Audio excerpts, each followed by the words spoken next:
Beautiful, isn't she? So after 3 years of waiting, placing an order in June 2016, we, living in UK, are finally able to design our own Tesla Model 3s. And Tesla is promising to start delivering these cars to us in June of 2019. That's only a few months away. Now, what I wanted to show you guys in this video is the options that you have designing a Tesla, the interior, the color, wheel choice, battery packages, etc. And what I'm thinking, what I will go for, and some hints and tips of what to consider. So on the first page, you have the actual car options, or the engine or the battery pack, and you have basically three options to choose from. You can see you have standard range plus, you have long range, and you have performance. Now, the price difference between those three are about £9,000 each. It provides estimated 260 miles on a full charge, while realistically in real life you would get only about 220 miles, more or less. It's the same with other ones, so 340, realistically about 310 available, and performance even less, about 300 miles, with a much higher 0 to 60 speed. Now, with a standard range plus, you get a partial premium interior, while with other two, you get premium interior. So you don't really have a choice of which interior you're going for. But the difference is this. So the partial, so all interiors get tinted windows, power folding mirrors, front heated seats, and Bluetooth. The difference between premium one is you get few more speakers, also you get rear heated seats, while the partial one only has front heated seats. Now personally what I'm thinking is I don't often need rear seats to pay extra for that, and if I'm going for the long range model I will get the premium interior anyway. But the difference is not that big. Most of the people drive cars by themselves or with a one passenger, which is going to be in the front, and partial one already has heated seats anyway.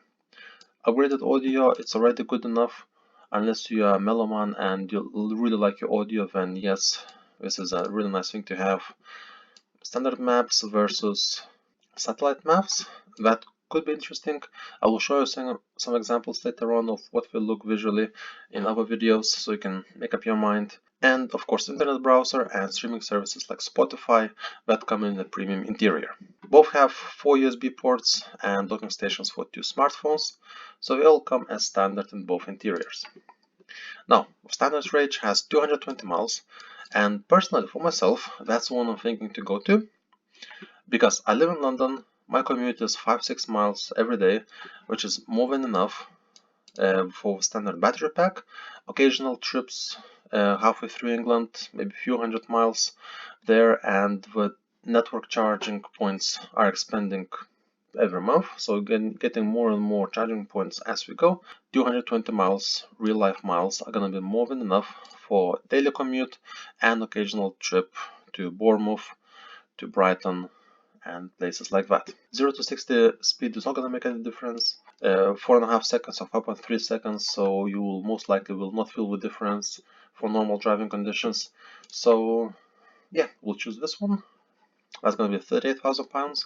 Keep in mind that this price already includes the plug-in hybrid grant provided by the government. Now, the next thing, exterior. And this is kind of what I like about Tesla, is you don't have many options. You have 5 colors and you have 2 wheel choices. That's all, which makes selecting a car quite easy actually. Before choosing a color, bear in mind that extra paints cost extra pounds. So deep blue and midnight silver is £950, pearl white is £1450, and red is the most expensive at 1900 extra pounds. The one I'm going for is going to be black, because that's a car I always wanted, and it just happens to be that it's the default color, which is already included in the price. For wheels, you have 2 options. You have 18-inch aero wheels and you have 19-inch sport wheels, which of course are extra as they come. Now, for the wheels, those aero wheels, these ones are the caps. So there is a real alloy wheels behind that, and you can see what they look in these pictures. So this is what the wheel looks under the cap, just like that. So it's a black wheel with 5 bolts, and it looks like that. Of course, the cap helps with aerodynamics, helps with the range, with economy. So you have an option to put that, or if you don't want to, you can just keep the car like that.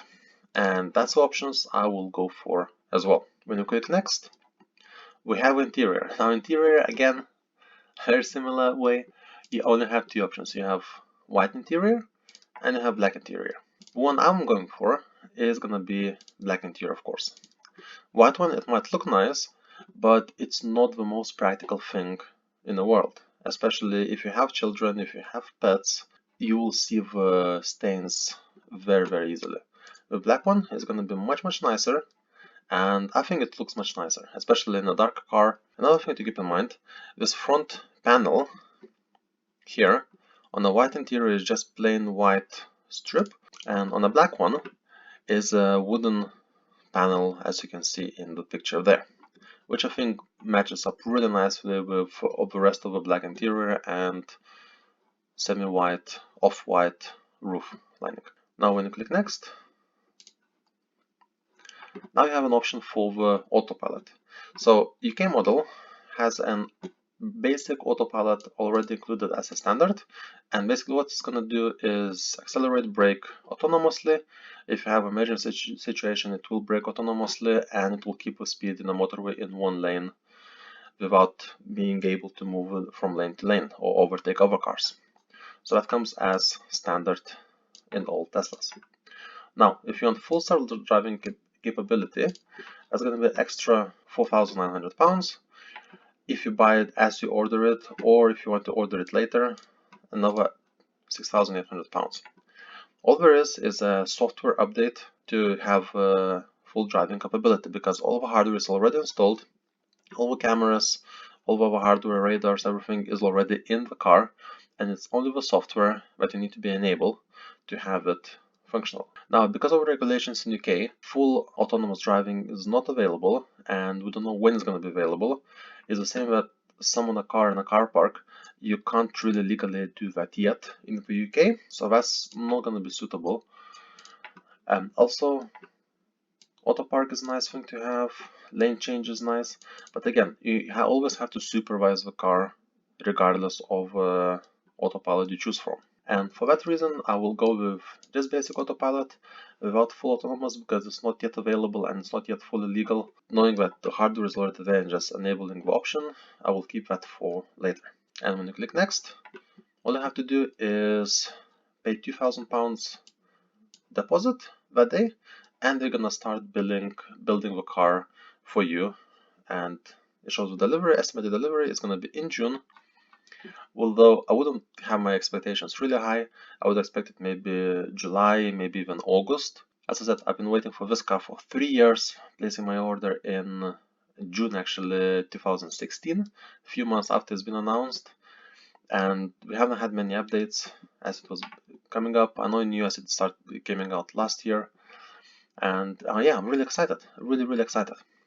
The good thing about it is that once you have your car delivered, you have 7 days or 1,000 miles to drive it, to test drive it, and if you don't like it, you can return it for a full refund. Also, you can change the car's specifications, the build, and everything about it until the delivery takes place. Of course, it will push up the new delivery a bit later, unless Tesla salons already have some models available in their storage, then they might be able to offer you what's available.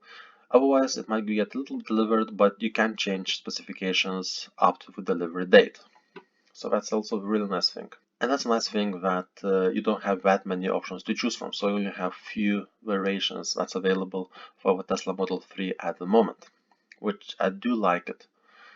Of course, you can get too personalized, too specific with your car, with a new car.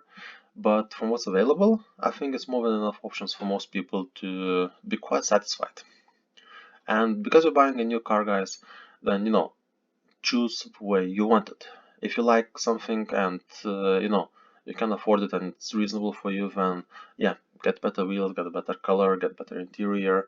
It is totally up to you. But for what I will be using the car for and how much mileage I'll be traveling, I think this standard range plus with basic interior, black color, black wheels, I think it's gonna do the job just well. Now, when you have when you come here, you see cash and you have hire purchase, and you have two prices. You have purchase price and price after estimate savings. Now it already includes grant, so total price would be much higher than this, but it automatically takes it away. Now this one, it's a bit confusing at start, and what it includes the potential fuel savings over a petrol car. Now all these prices are a little bit confusing, and if you want to make it a little bit clearer, you can click here on estimate payment, and it says here fuel, and if you put any number between 1 and 65, the fuel saving will go to 0. You close that, you have much less numbers. All the numbers are actually the same. So you'll be paying 38,900. You pay a deposit. Most of you have paid 1,000 deposit already, and by the time it's being built, then you can go and sort out your finances, get a loan, and what's available for you for that. Also, in estimate payment, you can calculate your financing options, like you can predict your down payment, which is deposit, how long you want to have a loan for, and the monthly payments. Also, it gives a very nice examples on different models, different APRs, which is not too bad for UK standards, and it's very, very reasonable, especially if you know some kind of savings account or some investment which would pay, let's say, 5% of interest per year. Then it's much better worth to get a loan from here and put the rest of the money into the savings account and get a little bit more interest for that way. So yes guys, I hope it was a little bit helpful. That's one I'll be going for. I don't expect delivery to take place in June, most likely in July or August, but I will definitely keep you guys updated, and looking forward to hear your thoughts. Let me know if you want to see more videos about Tesla when it comes out, reviews, road drives, test drives, and just what it's like to live with Tesla Model 3. So yeah guys, let me know in the comments. Really looking forward to read them, to see what you think. And yeah, I'll keep you guys updated. I'll see you guys in the next video. Thanks for watching. Take care. And I'll see you later guys. Bye.